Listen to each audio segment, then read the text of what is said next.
So today we have Paul with us. What's your last name, man? Rauch, R-A-U-C-H. Paul Rauch. Um, since I've been in Reading, he's pretty much been my mechanic shop destination. He has a really successful mechanic shop slash car sales auto place, and it's really dope. Hey Paul, pretty much, Dope. yeah, dope. It's pretty dope. Okay. Business is dope to me, though. Okay. We just want to know how you did it, man. How did you start off, and just talk about some of the challenges you face to where you are right now, man. Throw darts at a dartboard. See what sticks. I started out in the clothing industry. Started working long in my teenage years. Worked hard. Worked as many hours as I could. Ended up getting noticed by an older guy who said, "You're working an awful lot. You want to come work for me?" So I went to work for his company. That company took off. I worked for them for 18 years. But I used to work Monday through Saturday, both shifts, first and second shifts, 7 a.m. till 11 at night. Whenever they needed a job done, I volunteered to do it. So I would routinely have 84-hour week paychecks. I'd be getting double time, time and a half, all that kind of stuff. Did that for many years. But then I moved up. They gave me a better position. I took that in the company. Then my hours came kind of normal. So I would work a normal work day. But I would still do stuff on the side for them if they needed extra stuff done. I was usually the guy that they would call to get stuff done, so I got known as the person that solved problems. So I did that. I was single. I took my money and I bought real estate. Bought a house, rented that one out, and I bought another one, rented that one out. And I lived in them, but then I would find another one, I'd move into that one, fix it, and I would rent that one out. So I did that a number of times. So, quick question: were you fixing the houses yourself? Yeah. So you were more of like a hands-on kind of guy. Yeah, if there was ever an opportunity that, I had like, everybody has like 15 friends or whatever. But I had friends that were electricians, I had friends that were plumbers, I had friends that were, everything, painting, carpentry, all that stuff. So every time I needed to do a job, I would stick around and I would say, all right, let me learn what they're doing. Let me figure this out. And that's kind of what I did when I had an opportunity to help them do jobs that they would do for other people. I would go along, I would be useful to them, I would carry shingles, I would carry wire, I would do whatever. But I would also pick up some knowledge. I tried to turn everything I did into a learning experience. Like just learn something new every day. So, before, now here I am half a century, now I'm almost 50, and people just the other day were asking me, how do you know how to do this? I'm like, well, for a couple of years I helped my friend do all this stuff, and that's I learned how to do it. You can find a ton of the internet, but when I first started, you couldn't research as much as you could online, but now you can find anything online. But you gotta take it with a grain of salt. You gotta, does this person actually know what they're doing? And if you don't know how to do something, I'll be the first to tell you. If I don't know how to do something, I'm gonna tell you find a professional, because it can end up costing you more money in the long run if you screw something up, and then you have to get a professional involved. And they don't like to fix other people's screw-ups. Right. It happens all the time in the car business. But no, so I just tried to, I just learned a lot of stuff. I tried to always use my time to, learn something. If I was bored, I'd say, okay, let me learn something. I would, I'd read a book about it, or I would I would go on the internet and learn something about it. But yeah, the internet changed things. I mean, it makes it so much easier and faster to find information, and you can buy anything. So,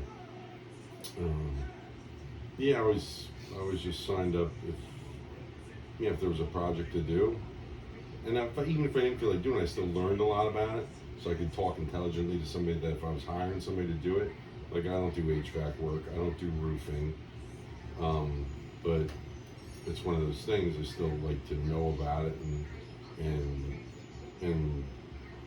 have some kind of insight as to what's going on and the work it takes to do it, the job.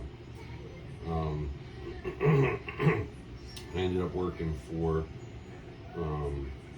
when that company closed up. It was got hit hard by the economy in 2008. When that company closed up, I had enough real estate that I was just working on houses. I was at that point I kind of shifted into a real estate career, which is tough. I'll tell you, being a realtor is good for some people, not good for other people. You have to know the contract. It's all about the paperwork, and having open houses and just it's a serious business, but they've put too many people into it that are not serious. That they've dumbed down the career, Okay. and that's a problem because realtors are needed. They need to be good with their paperwork. They need to be good with time. They need to be knowledgeable. And too many, they'll give anybody a realtor's job that doesn't know the contract, doesn't know, the inner workings of a house, doesn't know contract law like they should. And that's, to me, so I got out of that because it was tough working with everybody that thought they knew what they were doing and they didn't. And they've given the career a bad name, and that bugs me. But I'll be the first to tell you, use a realtor, but research and find a good realtor that knows the contract and knows it well. So then I got into really consulting on the real estate contract because I knew the contract so well. I got into that. I started working for a couple of attorneys doing contract consultation. I ended up becoming a constable for a municipality, and then because I was interested in houses that were coming on the market, like estate sales, I ended up getting into the car side of it because if an estate needed liquidated, you have cars, you have assets, you have houses. And I'd always been into fixing old cars and obviously keeping my car on the road and working on cars. I was kind of in charge at the old job I had. I would help them keep their cars serviced and keep their fleet maintained. I didn't do it, but I helped schedule it and stuff like that. But again, I gained a lot of knowledge from that. After that, I realized that I needed to have a dealer's license along with a real estate salesman's license if I was going to do the houses and the cars. The cars kind of took over just because it's more of a fast-paced business. I found myself at the auctions. I found myself working for an older man, Jeff, who gave me a great opportunity. I'm grateful to him.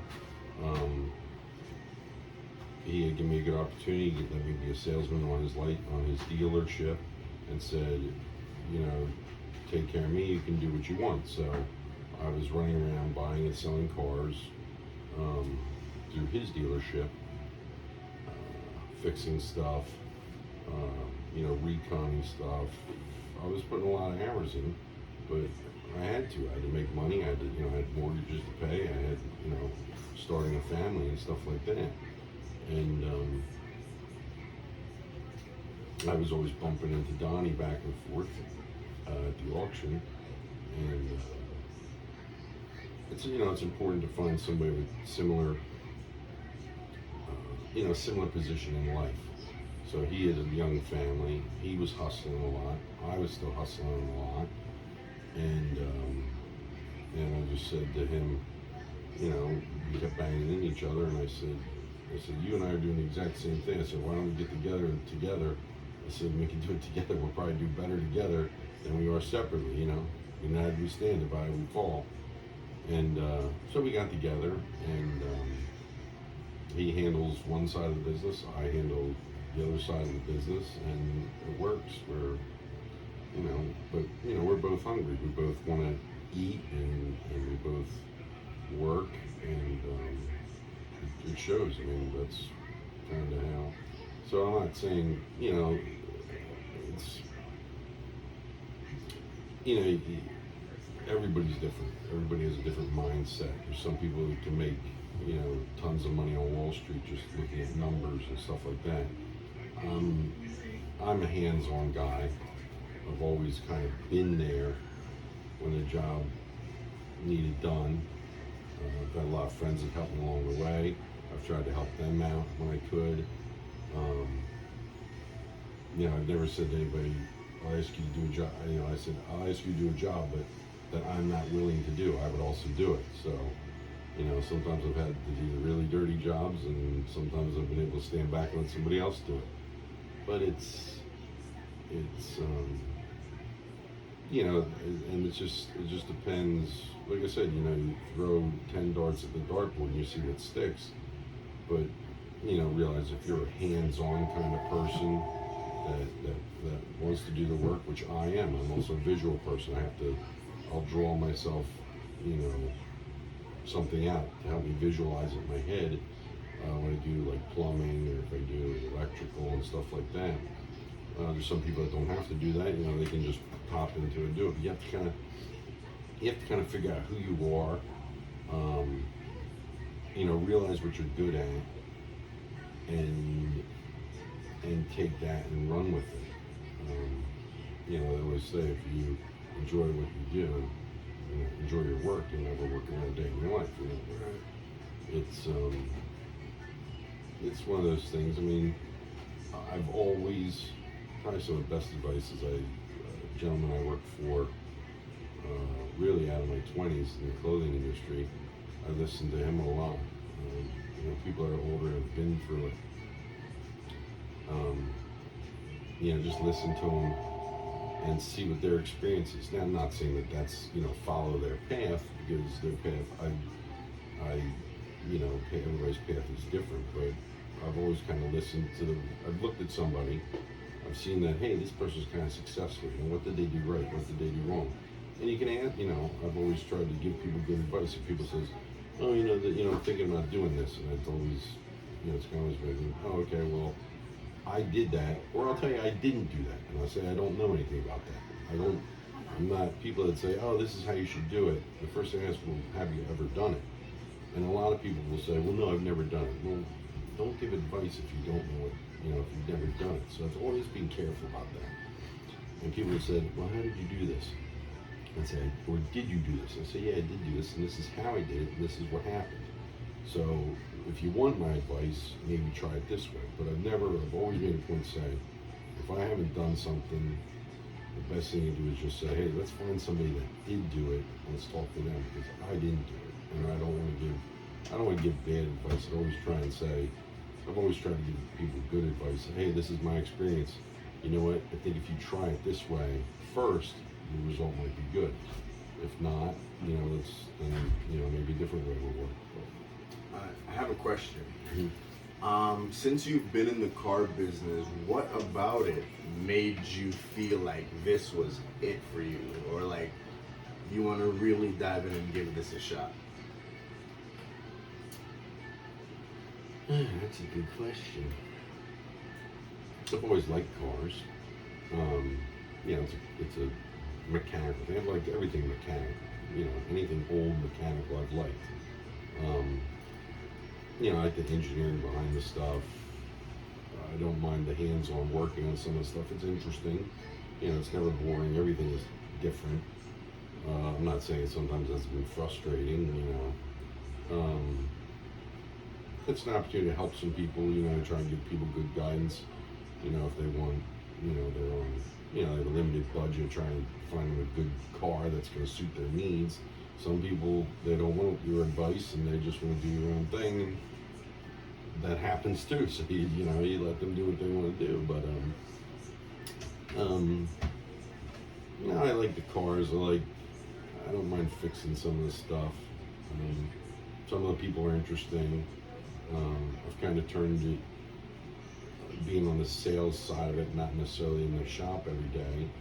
I can still go out and look at something and figure out, oh, you know, this is what's wrong, let's get it taken care of. But being on the sales side of it, I've also, again, tried to give good advice. And somebody comes in, they want this car, and I have a great deal worked out with this warranty company, and I've, you know, worked on that to give people value for their money. And that, to me, is if people recognize, hey, you know, the car, this broke, but you know what, I got value. You know, the warranty company took care of this.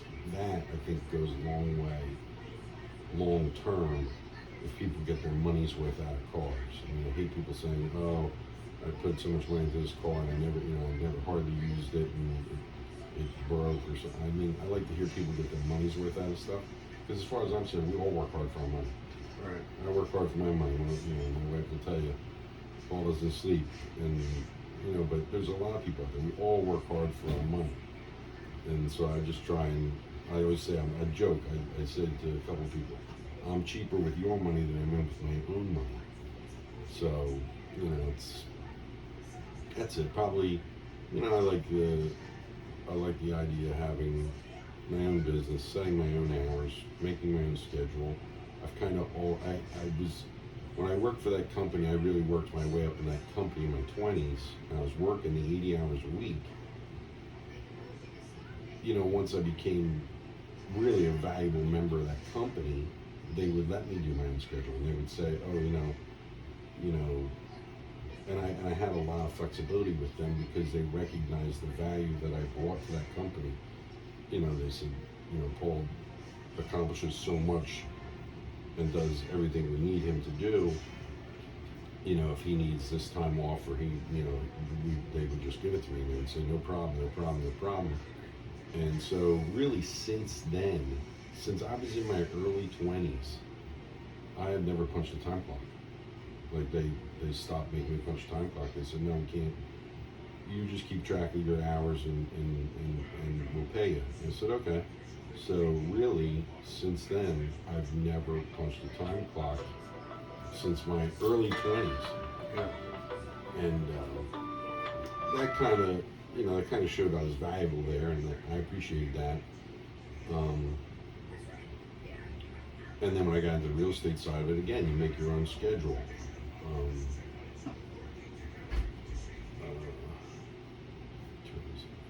You make your own schedule, but make good use of your time. Okay. I mean, a lot of people, you know, I don't have to punch 3 o'clock, and then, you know, I've seen a lot of people, you know, they don't get nothing done. And my friend, you know, I would joke with, I said, between Monday and Friday, I get more stuff done, even if it's like my own projects, I get more stuff done in a week than some people get done in a month. But I've never, like I said, early 20s, I stopped punching the time clock. I worked, but I could set my own hours at that company. When the recession in 2008 hit and that company went away, I made my own hours in real estate, and those hours were not the greatest. A lot of evenings you were working and stuff like that. But like now, I'll do full days here, but I'm usually up at 6 in the morning. I'll get stuff done around the house. I work all day. I usually work at least, you know, 5 o'clock, but then I'll go home, I'll do some family time, and then the evenings, everybody will go to bed. I will sometimes work from 9 o'clock at night till midnight. I'll do stuff outside, I'll do projects, I have to get stuff done, I have to get stuff fixed, and the phone's not ringing, so I make it productive time. Or everything just piles up for the weekend, and I'd rather spend some of the weekends not working. So, no, I've always, yeah, it feels like since forever since I ever punched a time clock. But you gotta make wise use of time. We don't get any more. This is it. This is your time, and once time's gone, that's it. It's gone. So I don't know. I've always tried to make good use of it. Okay. Yeah. To make good use of your time. And to answer your question about this business, probably just giving people good advice, good guidance.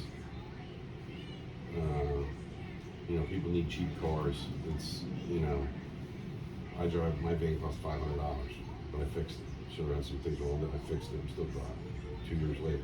I still don't have a working radio, but I don't care. But you know, yeah, I mean, people need cheap cars, so I don't mind helping them get a step ahead. Okay. If I can do that, then I think that I've done something good. Okay. This is why I like you, man. I feel like whenever I'm hearing the conversations I have with you, I feel like you care, you know? Most people, most car salespeople, they want to haggle people for money. They sell them things they don't need. Most mechanic shops, they usually deceive their clients. But since I've been here, and you guys are awesome. Even Billy, man, he's taken time to explain certain things to me, and this is the best mechanic shop in Reading, hands down. But here's what was, other than how you want to help people, what was like the most rewarding thing about having a mechanic shop? More, you know, tangible things for the viewers. You gotta get your hands dirty. I mean, I always get my hands, you see me walk around half the time, my hands are dirty. But, I mean, yeah, most time it's like if I can say, you know, you have a lot of people, we all have to eat. We all have to, you know, if you have people that are broke and can't do anything, they're not gonna be happy. And then does that, you know, if I have everything and they have nothing, does that make me happy? No, not really. I'd rather see us all go along, you know, and we can all eat. We can all eat good. But you know, so when I see, I just saw, you know, a woman who's down on her luck the other day, and elderly people on fixed incomes, and everything is getting more and more expensive. And you know, I've seen a lot because I own rental real estate, and I've seen, you know, elderly people, friends of mine that are hanging out their houses, and just everything has gotten more expensive, and nobody, you know, their income hasn't gone up. So we get customers in here all the time, elderly people that gotta go back and put their store, they gotta go, you know, get their prescription medicine and stuff like that. And it's, you know, do they have money to blow and waste on fixing stuff they don't need? No. So if anything, sometimes I feel better letting them out the door saying, hey, you know what, you don't need this right now.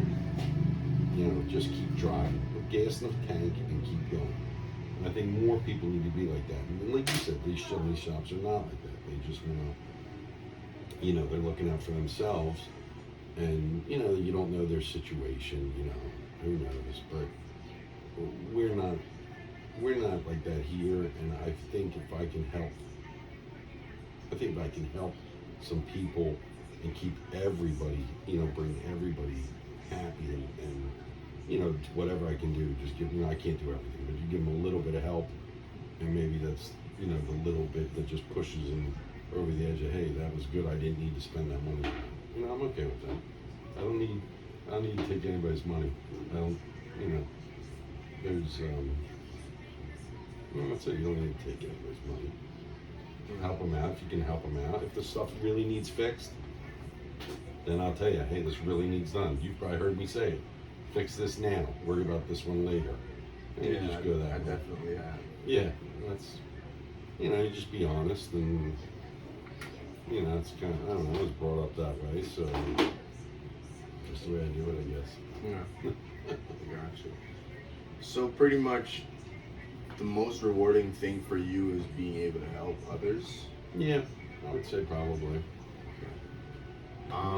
What were some of the difficulties and hardships you faced while operating this organization you You know, keeping, probably one of the largest ones is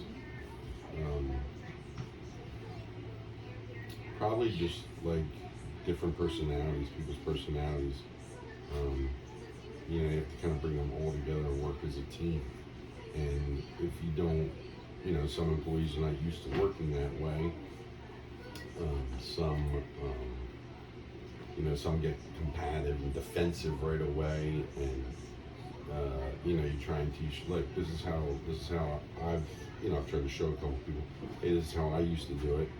It works pretty good. You know, let's, you know, try and do it this way, do it that way. And sometimes you gotta let people run with the way they're used to doing it. But you kind of, like, you know, it's like ingredients in a pot. You gotta kind of mix it together and make dinner out of it. Okay. Whether it, you know, whether they're, you know, whether they're all gonna get along at all times or not. No, they're not. That's probably it, is just bringing employees together. Really, you know, really keeping everything. It's a lot of moving parts. I mean, paperwork, state stuff, customer relations, you know, employee relations, you know, outside help that we, you know, if we use people to come in and fix things or use outside labor. I mean, it's like a symphony. You got to be the conductor, and you just got to conduct it all. And it's sometimes, you know, sometimes it's got its headaches, and sometimes the music sounds good, and it's just the way you got to put it together. What has helped you cope with all the stresses of having this whole car business running? You realize some things you can't change, some things you can change. I've always to try to be adaptive. If you're not happy with something, change it. If it's something that you can change, and it's something that's having an effect on you, change it. If it's out of your control, there's no use, you know, letting it dwell on you and keep a grip on you. If something happened in the past, you can't change it. You know, I always look ahead. If you're looking behind, you're not gonna. You gotta worry about what's coming down the road at you. And if you know, and you gotta adjust you gotta be adaptive. You gotta adjust yourself so that you can see what's coming down the road and go from there. But if you and you kind of get used to that. If you can create that mindset and say, hey, I'm going to see what's coming down the road at me, and I'm going to be adaptive, and I'm going to change things, and I think it helps you a lot. But don't dwell in the past. If stuff rolls past and whether you had control over it or not. I mean, I make mistakes. Everybody makes mistakes. All you can do is remember it, so you don't make them again. Try to be proactive to prevent mistakes in the future. But yeah, you gotta be willing to change with the times. You know, you gotta be able to be flexible. That's probably the best word, to be flexible. Okay. It's pretty dope, man. Yeah. Do you regret anything right now, or if you had to choose again, would you do it all over the same exact way?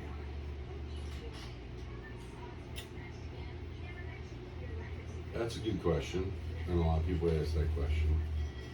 And a couple of times I've thought to myself, what would I change differently? But then I realized that's all in the past. So do I worry about it? Okay. No, I don't worry about it, but it's still a good question. Some people ask, you know, what would you change? I don't. I have a nice family. I'm healthy. I'm happy. I'm doing essential. I still like the hands-on, so I'm doing what I like to do. So would I change anything? No, I would. You know, if everything I've done has led me up to this point of being happy, helping some people, have a family, then I'd say I wouldn't change a thing. Now, if I wanted to, I would always go back and would say I would have probably finished some more college. I would have made more productive use of my time and money probably when I was younger. I would have started rolling the snowball sooner. Okay. But, you know, teenage years, my early 20s, you know, I was having a good time like everybody else. You know, I was out there, friends, doing this, doing that. But I don't think, I probably would have concentrated some more on getting some more schooling. But no, I mean, no, like I said, it's kind of in the past. But it is a good question. Everybody asks it, and everybody, but I would just say I would probably make better use of my time. And probably if I could have, I would have gotten some more education in some different areas. That's probably it. Here's the last question for you, man. This is actually from a friend of mine. His name is Julian. I'm ready. If you were put inside of a blender, what would come out? What would come out? Yeah, I believe that's what he was asking. Like, if you were put inside of a blender, you know, the blender's gonna Right. mix you. Like, what would, I guess, come out of the blender? That's a tough question. Would it be sweet or sour? I don't know. That's a good question. I would probably be strong-willed. I had somebody, some customer being combative with me one time, and they were, let me have it, and I gave it back to him. I said to him, "Don't mistake my kindness for weakness. I am kind, but I am not weak, and I've had to use that several times. I've given, a big thing, being a landlord. I'm a landlord. I have a bunch of properties and apartments. And that, if anything, you have to be firm. You can be kind, and you have to be firm. Because I've given some people more than ample chances. I've counseled some of them. I've said, look, your home is the most important thing. Take care of that first. I'll always make sure everything's working for you, but you have to take care of that first, because I have mortgages to pay. My buildings aren't paid for. I got to pay the bank. The bank. They're firm and not kind. That's it. So I've always told people, everybody, one president said, speak softly but carry a big stick. So, so if you, it would probably, if you stuck me in a blender, it would probably turn to a solid gel and jam up the blender. It would probably just turn to concrete and jam up the blender. Okay. I would probably break the blender. That's Probably. probably what would happen. But yeah, you just gotta be firm with people. Okay. Be truthful and firm.